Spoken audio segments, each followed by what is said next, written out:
The views and opinions expressed in this podcast by the host and or the guest do not necessarily reflect the views of the host and or Paranormal Buzz Radio and or its sponsors. Use of any material produced by Paranormal Buzz Radio without express written consent is prohibited. Paranormal Buzz Radio will not be held responsible for you holding your knees, crying, and rocking in a corner in a puddle of your own urine, or being beheaded by a group of children in a cornfield. In fact, if you come across a group of children in a cornfield, we promise to make fun of you as you run away screaming in terror.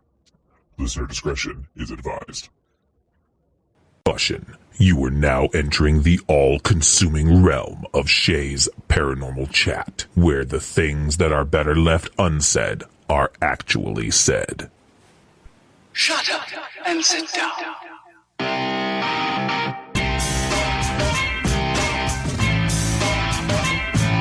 You're listening to Shay's Paranormal Chat.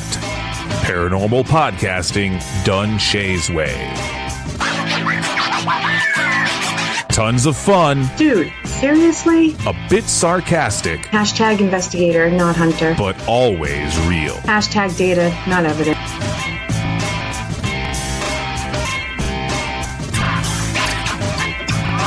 Don't get your panties in a twist. Oh my god, really? This is real, raw conversation.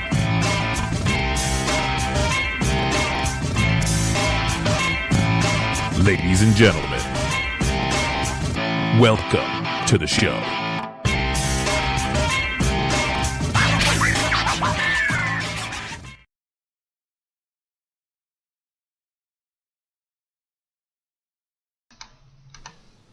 Good evening, everybody. TGIF, as always, my favorite night of the week, especially since I get to be with this beautiful co-host of mine. How you doing, Kelly?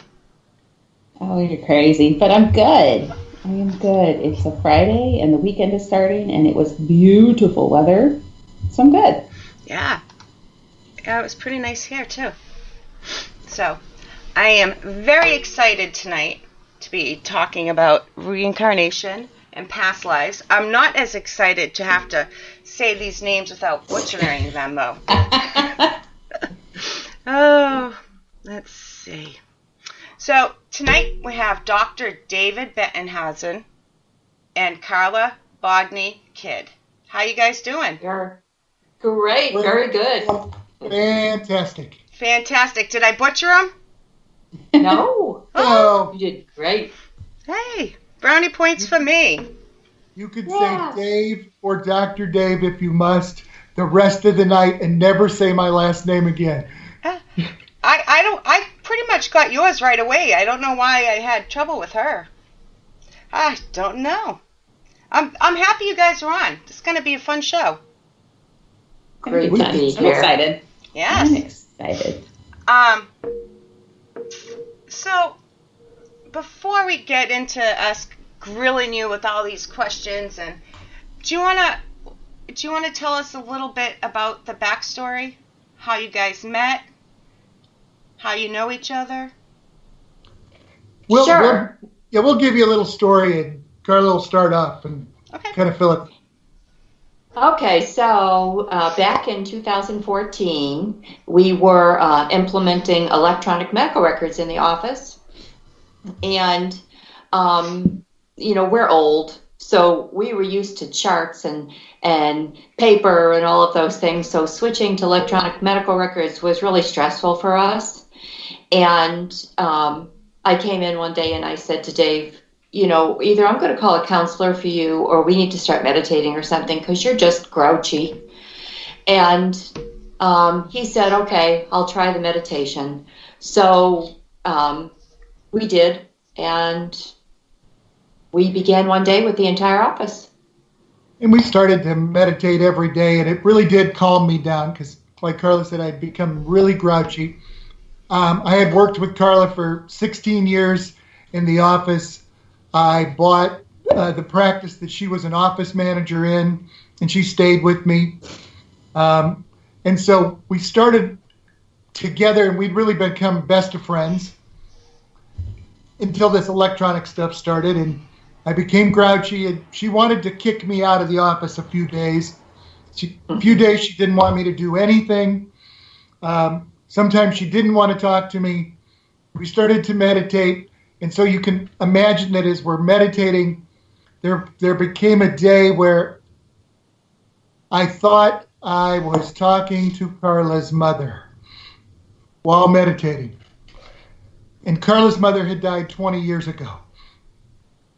And so that, as a physician, I thought that was a little strange. This woman who looked like Carla from a side view, who had eyelashes that looked like hers, was very happy-go-lucky, and she showed me a shoe, and I went in because Carla, I've known her forever, and I said, Carla, I think I saw your mother, and she showed me a shoe. What'd you do?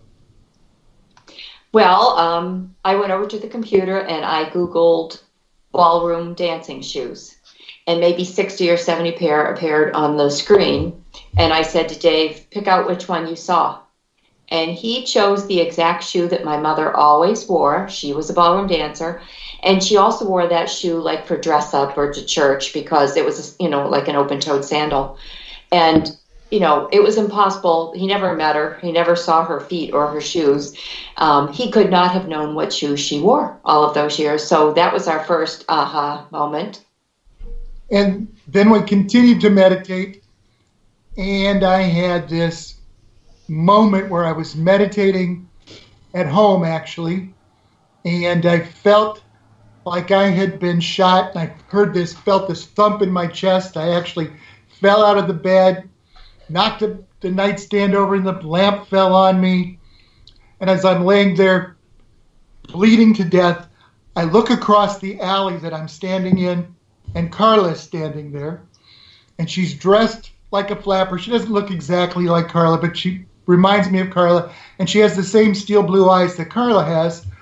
So I know it's Carla, and I see her. And so the next day I went into the office and I told her the story. I said, I don't know what kind of dream I'm having or what this is, but we thought it was strange. I kept meditating, and I got more of the story. And I found out her name was Ruby Donaldson. She was born in Bullock, Georgia. I found out that this was in Chicago in the 1920s. I found out that she was a flapper who worked for some mobster named Angelo. And I told her all those details. And then there came a day that Carla wasn't working, and what happened? So he called me and gave me some of this information, and I thought to myself, I really want proof. At this point, I didn't know, is Dave imagining things, or he was a pretty well-rounded person. He was normal, about as pure as the driven snow, so I didn't feel like he was lying to me. So I got onto Ancestry.com, and I found Ruby Donaldson, born in 1904 in Bullock, Georgia, to James and Anna Donaldson.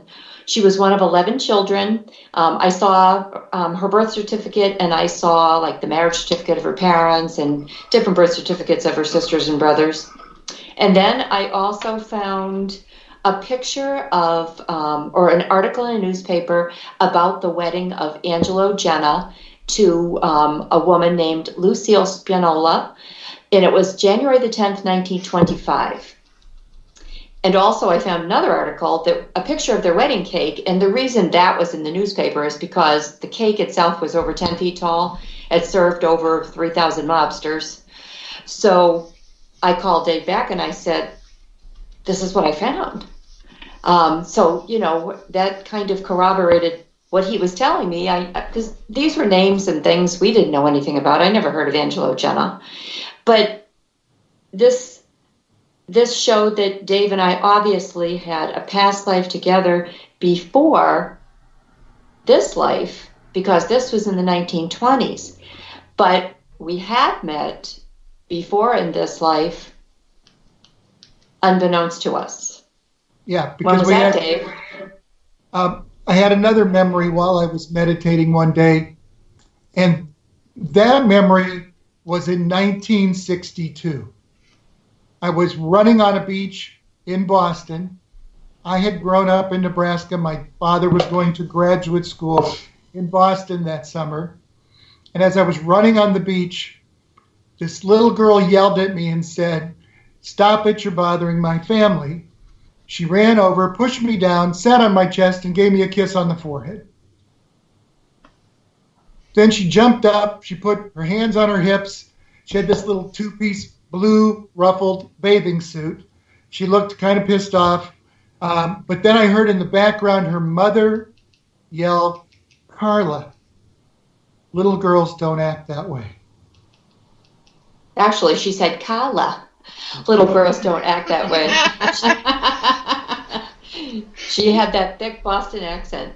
But I remember this always, not just through meditation, because I was the baby of 5 girls, good Catholic family. Mother and father were always getting separated, but they always got back together again because they were a good Catholic family. But this particular day, we didn't have a car. We were not well off.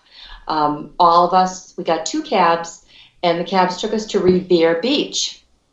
And in the old days, of course, Revere Beach had the Ferris wheel and the roller coaster and all of those things. And when we got there, for some reason, I didn't have a bathing suit, which was strange because I never got a new bathing suit anyway. I would have inherited one from my sisters. So all 7 of us went across the street to one of those souvenir shops, and I got my first 2-piece blue ruffled bathing suit. And I remembered it because I never had anything new, number 1. Number 2, it was a 2-piece. And I remembered it because my family was together. We were spending the day together, and that meant a lot. So if you can imagine, at this point, we have realized that we met in 1962 and then did not see each other again for 36 years. That is awesome. And then we found out that we had a past life memory together from 1925 before we were even born. Now, I'm a physician, so some of this sounded a little far-fetched for me. Mm. However, we were getting details every day. We started meeting, I met my spirit guide, whose name was Isabella, who talked to me. We got lessons every day. We soon started journaling everything we found out. We soon after, when I say soon, it took us almost 5 years, we found 29 lives together. I've had 42, Carla's had 34, but 29 of them were together. So it became, not only was it exciting, not only did I think I was crazy a few times, but it became sort of our obsession, and that's one of the reasons we wrote the book, The Gift of Past Lives with Mother Isabella, God, and Elizabeth, because I really didn't know any of this could exist before this happened. Now, Carla, did you believe in reincarnation before this? Yes. You did. I've always been really open about everything, astrology, going to mediums, all of those things. But when this first happened and he said he was talking to my mother, I thought, well, why the hell is she coming to you? Why isn't she coming to me? And I guess we got that answered because Dave is the one with the best ability to be able to reach the spiritual world. And my mother was the first person he met. And then he met Isabella, his spirit guide. And then he met my spirit guide, Elizabeth, who I can see off and on. But Dave can hear them and see them and feel them and all of the above. And then there came a day when Dave came into the office and he was really emotional. And I said, "What's going on?" And he said, "Well, you're not going to believe this. I'm very curious and I ask questions constantly." That was one of the reasons we had so many journals, because I ask and I ask and I ask, and we wrote everything down. But there came a day when I asked him, "Well, who is God?" And Dave, tell her what happened. God said, "I am." And I started to cry because it felt like this incredible emotional experience. Warmth, kindness, love, everything overcame me. As I continued to have that conversation, we found out that God is both male and female, complete in all ways together, still only one being. But after that moment, there was no way we couldn't keep asking questions. We had no way to avoid asking questions because this was something new to us, especially with our both of us were raised Catholic. Right. We both still believe in God. And God has been through this entire experience. And we've really discovered that reincarnation was God's plan from the beginning. Just like any loving parent, you get chance after chance. You don't just get one chance and you go off to hell. And one day God said, there is no hell. And those kind of things we just had to get out. Because there has to be some people that are worried because they were raised Catholic that they get this one chance if they haven't done their life perfectly. They're going off to eternal damnation. And it's just not the case. Yeah, that's always been a theory that's kind of boggled me, because it's like nobody is going to be able to perfect this in one try, and you get one opportunity to say pass or fail. That seems more strict than a loving God, spirit, whatever you want to call it, than I would ever expect it to be. You know, any spirit that drives my life is not going to be that strict. Plus, they know I'm ridiculously flawed. So, you know.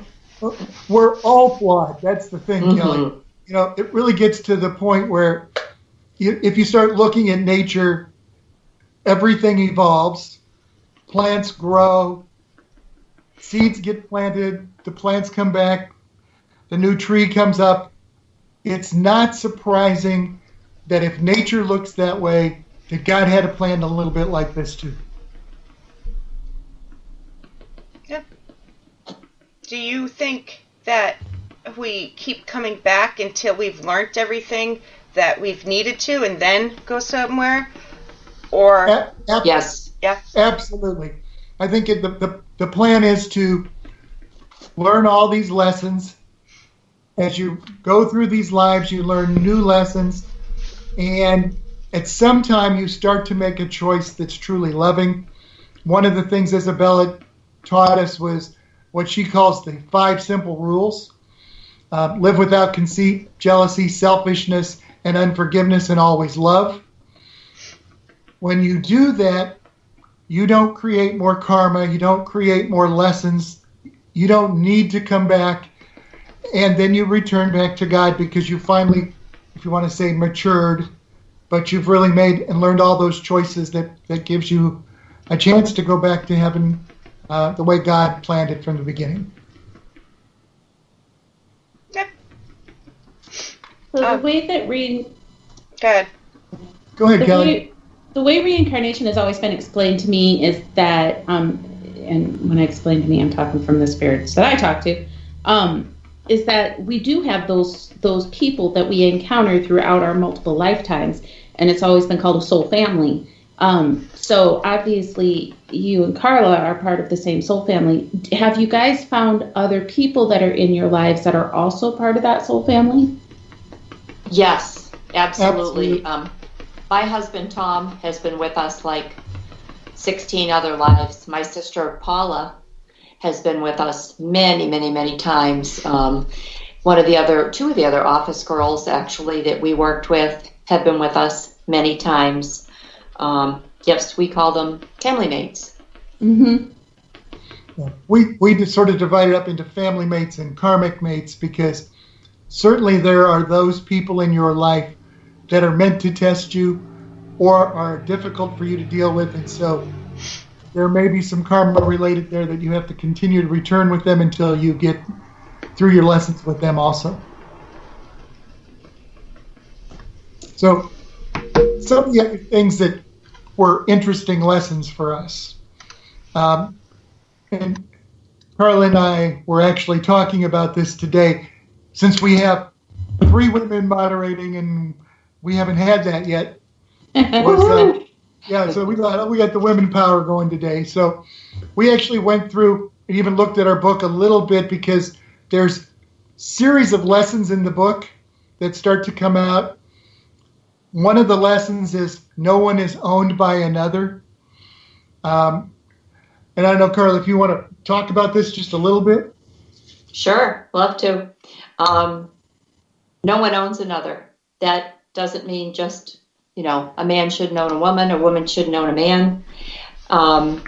But for instance, as far as we don't use the word twin flame or soulmate the way others do.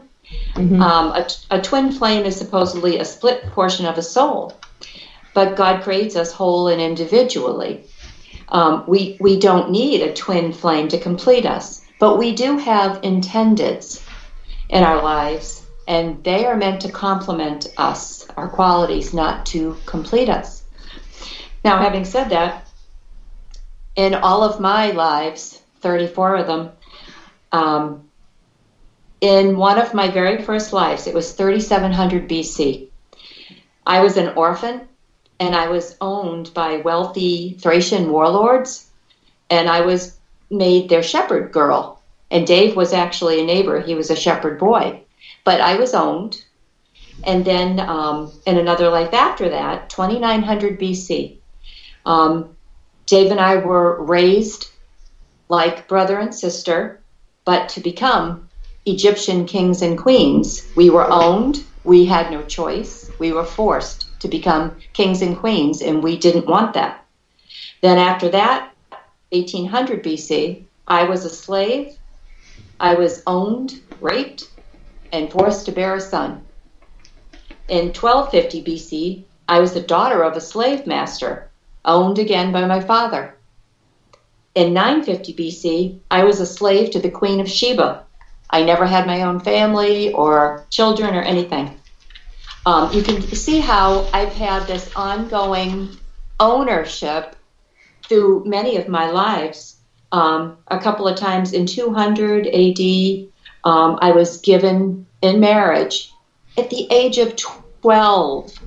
No choice whatsoever. They just told me I was going to marry somebody at the age of 12, so I did. In the 16... I'm going to throw something in. Again, Isabella told us about the 5 simple rules. She also said that there are things in the Bible that are just not quite accurate. It's been a great phone. There's been thousands of years that this book was written. The first 3,000 years of history that's in the Bible was written before writing even occurred. It was all written, passed down word of mouth. And I know we've all heard the 10 Commandments. If you realize that the 10 Commandments, as written in the Bible in Deuteronomy, says, do not covet thy neighbor's house, wife, ox, or property, etc. It lists wife as property. And so when you look back on Carla's history, you realize that women have been owned for thousands of years. Now, men too. Certainly slavery and those issues come into effect. But we've got a life where,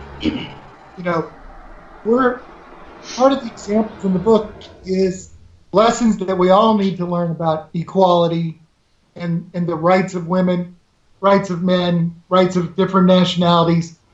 We've also found in many of our lives that we've been many different religions. And we like to say we're spiritual, not religious. But we also like to say sometimes that there's some reality to learn or some fact to learn in every religion. So we need to look at some of them and learn about all of them. And if we look at some of the other lessons that we've had in some of our past lives, we started to find out that just like Carla had been owned as a woman thousands of times, not thousands, but lots of times.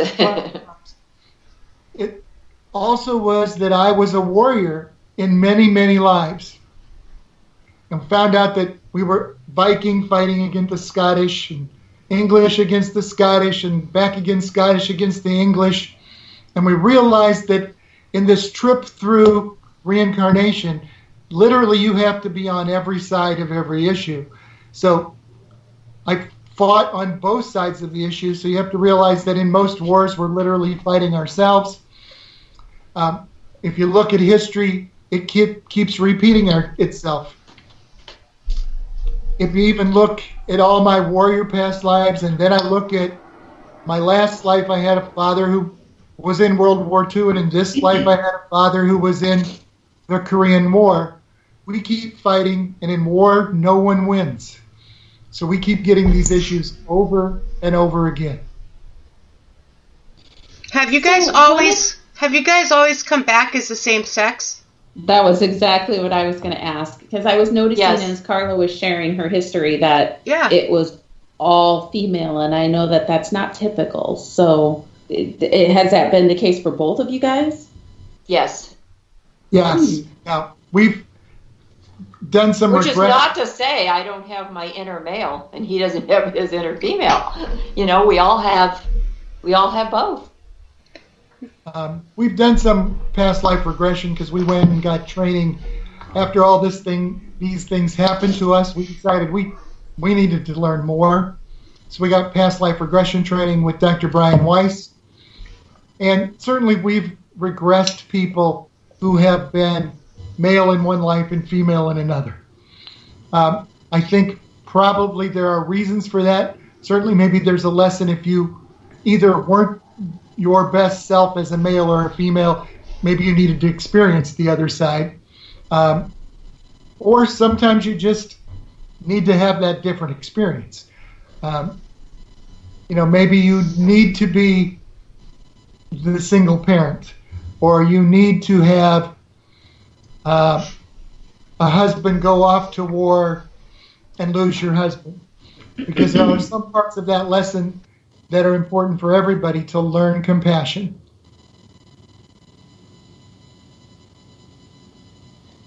Yeah, I just found that extremely interesting because most of the ones that I have done, you see it go back and forth between male and female. So I just found that very interesting that as she was listing them off, I'm like, oh, female, oh, female, oh, female again, oh, female again. So just found that interesting. It's funny how we both were going to ask the same question. Yeah. We do have a question from Brian in chat. If somebody's interested in figuring out their past lives, what's the best way to go about it? Well, there's numerous ways. Certainly you could do it the way I did, which is I started meditating and it came as spontaneous memories. If you realize that meditation puts you in contact with your subconscious, you can sort of understand how past life regression works. Hypnosis also puts you in contact with your subconscious. Some people also have memories as they're awakening or falling asleep. So if you think there's a specific emotion tied to a dream or a vision that you're having, that emotion sort of signals that it can be, because again, between that falling asleep and a waking state, you're actually in that subconscious and you're going through beta and theta waves. I can get into some of the medical stuff of it, but it's not near as much fun. But you start to see that as you access the subconscious, your subconscious mind has been recording these all along. You'll find people who say that is the Akashic record that you're actually accessing, but I think it's your soul that carries all of these memories. And then usually somebody asks, well, why don't we all remember all these memories? Well, I don't remember what I ate for breakfast yesterday. And usually you remember what you had when it was something of a special occasion. So you might trauma, your first birthday party, cake. Yes, certainly if you got shot by a mobster named Angelo Genna in Chicago during the 1925s, you're going to remember that memory. Yeah. And I've always kind of explained it to people that, like you said, all of these memories are locked in your soul, and your soul is always inside of you, but there's too much knowledge for any one soul to shove into a human form in a certain lifetime. So things are like put in a zip file in a box in the corner, and you can access it if you need to, or sometimes things will come out as it's relevant, but for the most part, it's not that knowledge isn't there, it's just not always easily accessible. Right. And as long as you realize that it's recorded there, there's some other things that are real interesting that when they do studies in psychology, we actually record everything in that subconscious mind as usually a positive or a negative experience. So it kind of makes sense. So the first time you touch fire, you realize it's hot. The next time you almost touch fire, you pull back faster because you have it shared in your subconscious memory, so it makes you respond quicker. So those memories are there. They're influencing your decisions. Mm-hmm. You just don't have to completely access them and understand them all because they're all shared memories. That's how we grow. Absolutely. Absolutely. So, someone was saying this, they said, I've had several dreams where I was a soldier in different wars, and in the dreams I almost always am killed. I wonder if those were deaths from my past lives. So what are your thoughts on people dreaming about their past lives, or if they have like a recurring dream, or I'll go a step further and say like an irrational fear? Do you believe that those are from a past life? We find that frequently is the case. We know that through a regression training with Dr. Weiss and with regressing other people, that they certainly have fears, phobias, anxieties related to their past lives. We regressed a young lady who was scared to death starting in this life with a lot of anxiety when she was placed in an oxygen tent as a toddler. When she got out of the tent the first time, both of her parents actually smoked.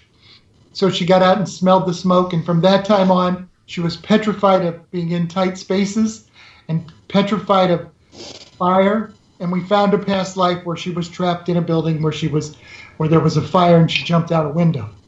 So addressing that, or having it occur in this life and in a past life, addressing it did seem to make it possible for her to actually enter closed buildings. I know it becomes strange, but she actually got to so much anxiety that she was afraid to go into grocery stores where there were multiple people or into buildings that had rooftops and doors except for her own house.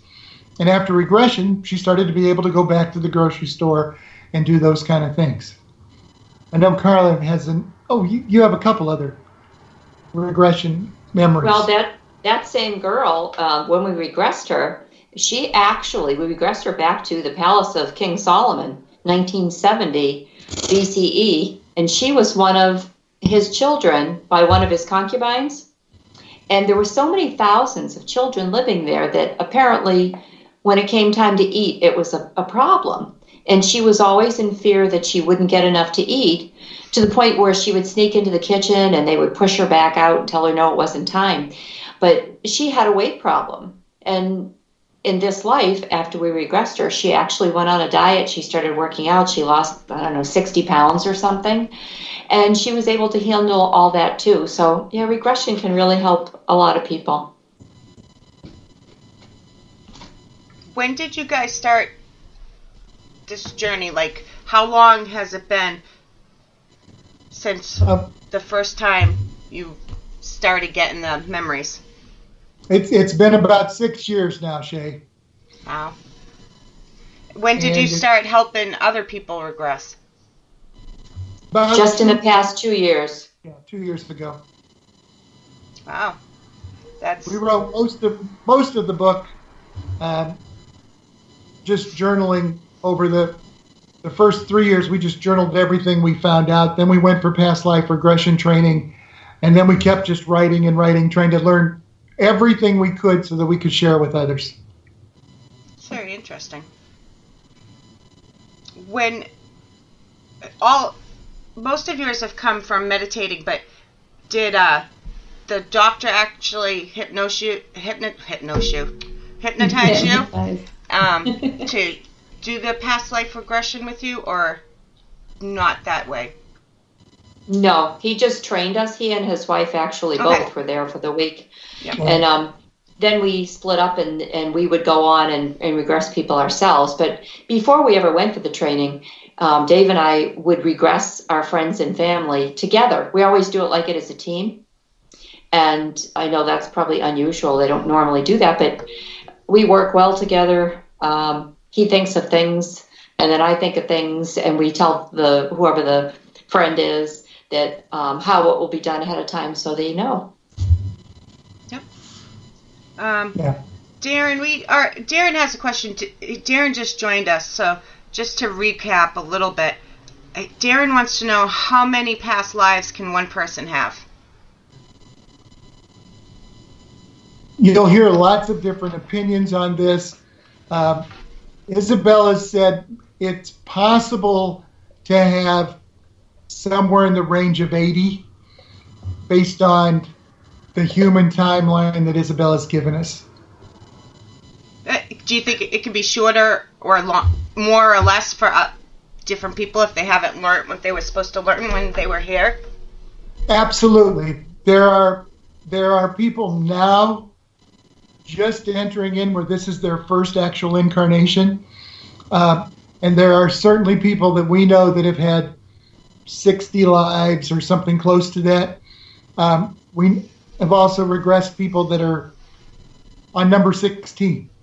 So I think not only can you learn faster in some cases, sometimes the time between lives or the atonement period or the past life review is longer for some people. And so sometimes that time between lives can be very variable.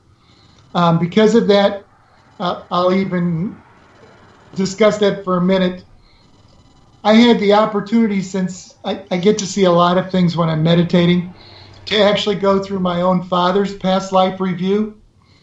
And at the end of his past life reviews, they were showing him that in the 1600s, he was a slave trader. And in that life, he chained people into the hull of his boat and took them from his families and broke up families. In his next life, his daughter was kidnapped and killed, and his wife died during childbirth. And in this life, as my father, really a wonderful man. However, he spent the last 20 years of his life chained in a wheelchair with Parkinson's. And again, they're trying to show us that those people have to learn some of the compassion and some of the lessons that they put other people through. Mm-hmm. We have a few more questions in chat from chat here. I'm waiting for Darren to clarify his, but Owen Wilson knows. Is that what that says? Yeah. Yeah. Wants to know, and we covered this a little bit, but can we meet up with past life buddies in future lives? Absolutely. You're going to continue to follow with your same soul group, family mates, as Kelly was even talking about before. You're going to follow with those people until you no longer have to reincarnate. But then that does mean, again, someday when this cycle stops for everyone, everybody should return and you'll see all of your buddies, friends, family again. Do you think you meet up in every life, though?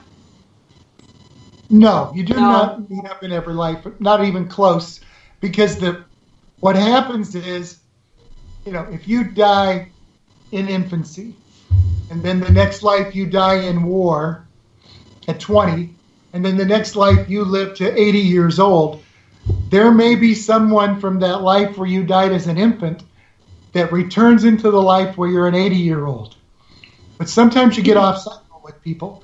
They're returning when their atonement is over and when they can return back to you. And if you're not returning at the same time, you're going to get off cycle. Now, I do think God controls part of that cycle and how this works. That's why I think Carla and I have been blessed with having 29 lives together. Apparently, we do some things together good. And in this life, God has blessed us with the opportunity to have these lessons and this experience, so we're trying to share it. Yeah.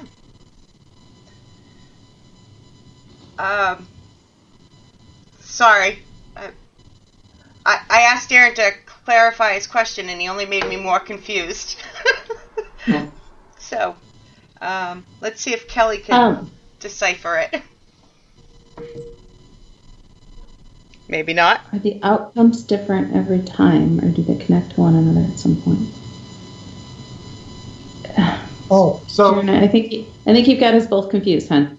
Here, let me try to answer Darren with what I think he wants to know. Okay. So if he wants to know, is the outcome when you meet a friend of yours the same in another life? So I can tell you that Carla has been my wife or lover multiple times. She's been my best friend, my next door neighbor. She's been my wife, my mother, my sister in various lives. So I'd say the outcome is not the same in all of those lives.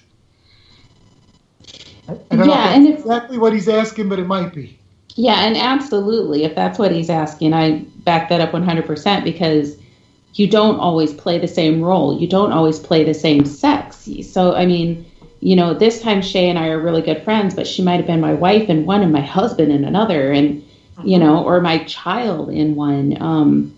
So, based on the fact that you can go back and forth between the sexes and back and forth between the roles, yeah, it's definitely going to be different interactions with the people every time. Yeah.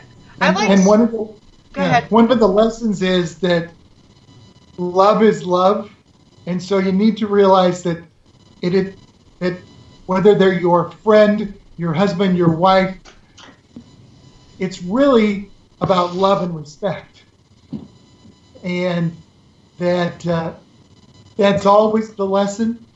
So it can be about equality if you're married or equality if you're friends. All of those things are related.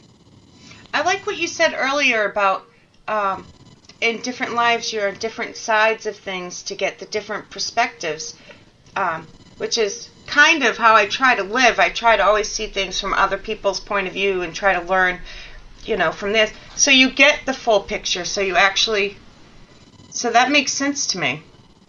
Mm-hmm. In some way, you have to progress through this, and you have to understand the other side. Again, I'll give you an example. We have a life where I am a crusader during 1150, 50, somewhere in that range. And we also have a time in Spain where it's right after the Muslims take back over Spain, and we're actually Catholic in that life. But in that life, the Muslims don't require the Catholics to change their religion. You just pay a little tax, and you can go on with your life just like you always were, which is a little different than the Crusades, where the Christians went out and started to kill. And then if you talk about Spain after our life, when the Catholic Church took over Spain again, they actually made being Muslim illegal. So you kind of have to look at that and realize that maybe being a part of the Crusades and or at that time when the Muslims actually let you go ahead and be Catholic. Now, it might seem different nowadays because we see so much on television, but I don't think that's mainstream Muslim religion that you see on television either. So what I've experienced and been told from Spirit also is that sometimes the people that come into your lives throughout the reincarnations, and they may be in multiple reincarnations if you haven't learned what you're supposed to from your interaction with them, not everybody who's brought into your life is to have a good experience with. Some of them are for you to learn how to walk away from those people in that, or that you can't save anybody, or that there's just bad and you have to not let that be a part of you. Kelly, in our very first life, we had neighbors that were envious of our garden, and a battle ensued. And the man It was a husband-wife, but the man of that family has been in Dave's and my life 21 times and is currently our next door neighbor. Well, he was. Yeah, he just moved. Yeah, he divorced the same woman. We have lots of karma with him. And the reality is we finally had to just completely disassociate because it's not healthy. And that's an important thing for people. You keep following with these people over and over again. If these same people keep suppressing you, pushing you down, injuring or breaking your spirit, it's actually selfish of yourself to not be your best self and walk away. And that's a very hard lesson to learn. Yeah, and that's a hard lesson. But that is part of the lesson, even in the book, is that the reality is sometimes you have to walk away from toxic people. And it's even selfish if you let toxic people continue to push you down and or take care of you when you, in all reality, can take care of yourself. Here's an interesting question. Can you can you be an animal from Darren? Can you be an animal in a past life or future life? I'm going to answer that no.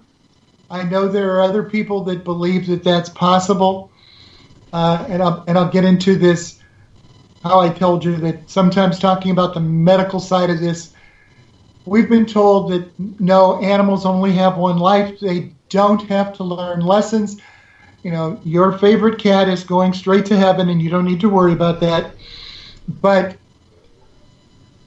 the reality is, if reincarnation is part of a normal evolutionary process, it would be highly unlikely that you could have cross-species reincarnation. The receptors in the human body would be different than the receptors in the animal body, and you wouldn't be able to accept the soul of a human. Yeah. Now, other people have different experiences. That's our experience. Yeah. But a lot of times, what I usually tell people if they have a different experience than that is that we all need to share our experiences, because we need to be open-minded, because if we don't share our experiences, nobody knows that there's something else out there except what they were taught when they were 5 years old. Yep. And our spirit guides have said that animals live with instinct. They're pure love. And they're here to either love us or help us. They don't create karma for themselves like we do.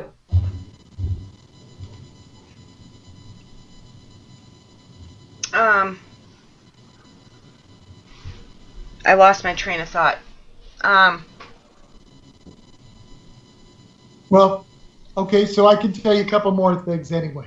Yeah, go ahead. I'm sorry. So this will go down that I was a Dr. Rabbit hole. So, of course, I looked at all the real research based on this. So if you want to go out there, most of the research done on reincarnation is done with children because they're the less likely to fabricate part of the story. Past life regression is known to have some fantasy involved with it. And so they did studies. Ian Stevenson started way back in the 1960s. Jim Matlock is still doing it. They have 2,400 childhood cases that they believe they have confirmed of reincarnation. The example, the kind of cases that they confirm is they have a young boy who says, where's my wife, Jean? She lives in Smithville, Ohio. And they take him to Smithville, Ohio, and he says, that's my house. And he knocks on the door, and he's 3 years old. And this lady answers the door, and he says, Jean, before I died, I hid $4,000 in the floorboard upstairs in our bedroom. And they all laugh. And the kid, who's 3 years old, runs upstairs, turns right because he knows where the bedroom is, runs, points to a floorboard. They dig up the floorboard, and there's $4,000. Those kind of facts are hard for a 3-year-old to fabricate. Yeah. And they also have studied this, and they find that there are certain traits, language habits, and things like that follow through during reincarnation cases. And so they can document these cases, and they have since 1960, and they've been trying to write them up and study them as a scientific approach, trying to take as many variables out as possible. And for me, it's fascinating, and it also was helpful for me to find these kind of cases out there, which means that I wasn't completely crazy when I started to meditate. As a doctor, I'm sure you must have thought you were like some kind of delusional state. Like, what is going on? Like, yes. Well, I started checking the water to see if they were putting drugs in it, those kind of things. But, I was hoping I wasn't having a flashback from my college days or any of those kind of things. But, I was trying to reconcile some of this, and what really happened is we actually started to write a second book, which is called Hell No Reincarnation, where I went through and Carla was trying to help me, and we did as much research on religion as we could, trying to discover where religion, reincarnation, and all of those kind of things sort of cross paths multiple times. Certainly at that time of Jesus, Gnostic Christianity was relatively, I won't say large, but was popular. So that we had the Jewish culture, this new early Christian culture, the Gnostic cultures, and they all sort of cross a little bit there. And there is certainly Kabbalist Jewish who believe in reincarnation. There is a sect of Sufi Muslims called Druze that believe in reincarnation. There's this Gnostic group of Christians, the Cathars, who were a Christian offshoot that believed in reincarnation.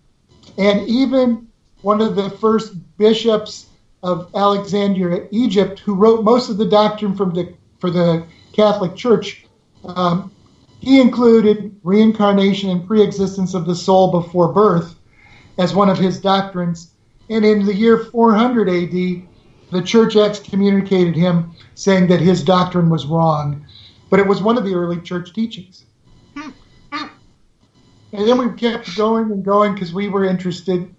And we found out that, of course, hell has been described by many places. They talk about Sheol if you're Jewish. They talked about Hades if you were Greek. And they also talked about a place called Gehenna, the Valley of Gehenna, which is a valley right outside Jerusalem that they used for their drainage system. And in the Valley of Gehenna, they used to put illegitimate children to death. They used to burn Christians at that time to death. And so it became the place of stinky sewage and death. And it was called and Gehenna. fire. And fire, because there was spontaneous combustion in the area. And so when the King James Bible was translated, it was translated there were three names for hell. It was listed as Gehenna, which is a ditch outside of Jerusalem, Hades, which was a Greek place, and Sheol. And so King James's wife was German. And the German Norths had a pagan god called Helia. And Helia was the pagan god over cemeteries.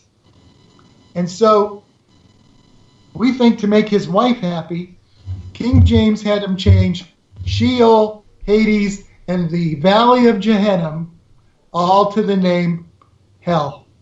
For Helia, the place of the Greek Norths, the opposite of Valhalla, if you're talking about Norse history. So it's kind of interesting because there's a whole portion that the church has twisted a little bit, or the Bible has twisted a little bit during its some 8,000 versions in the Bible that have existed.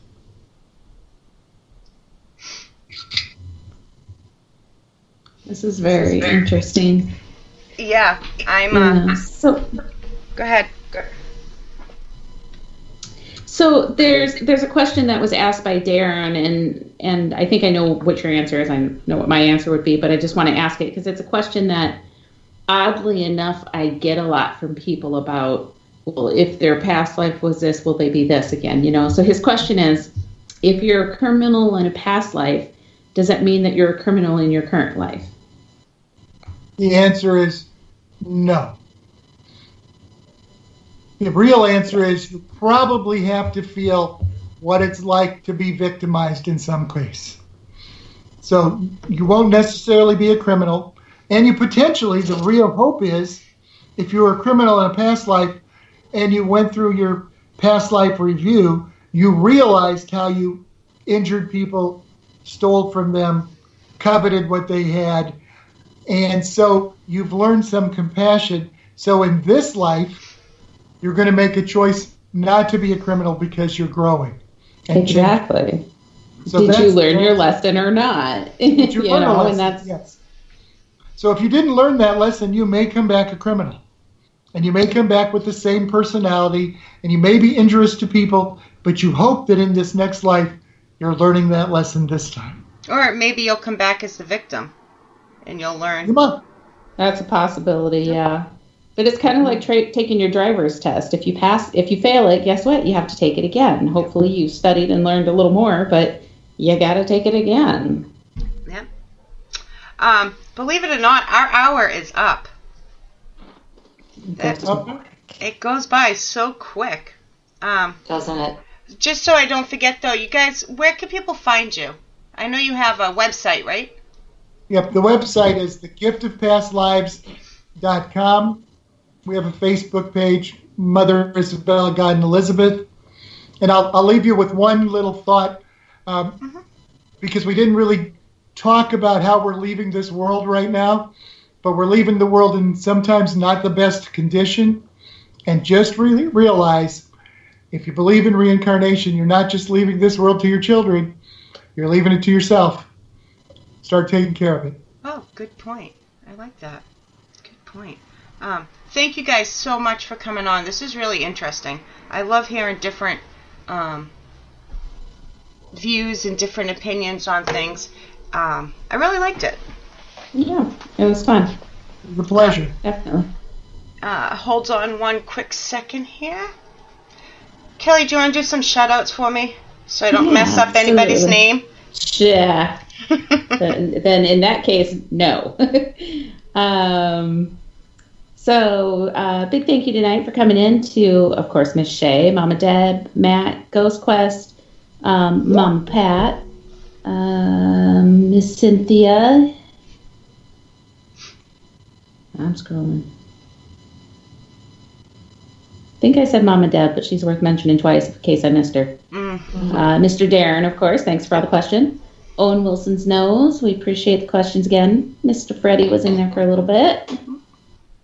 Kim's in there listening in the background. She's lurking. I, the beholder, I know he's there. If we missed you, we're sorry. Yeah. And that should just go without saying that if I miss you, it's totally not on purpose. Yeah, that's why I usually do it in the beginning. I just forgot today, so. No worries. No worries. If you're not in chat and you listen to this later, thank you very much. Also appreciate that. So. And all the people listening after the fact. Yes. Appreciate it. Yes. I will share you guys' website on all the social media too for you. I'll get that out there. Thank you. You're welcome. All right, guys. Make sure you join us next week. Next week we have Jason Hewlett. He's a host of a show that I forget the name of right now. But at least I remembered how to pronounce his name, so I did really good on the name thing tonight. So, but all right, guys. See you next week. Thank you for listening.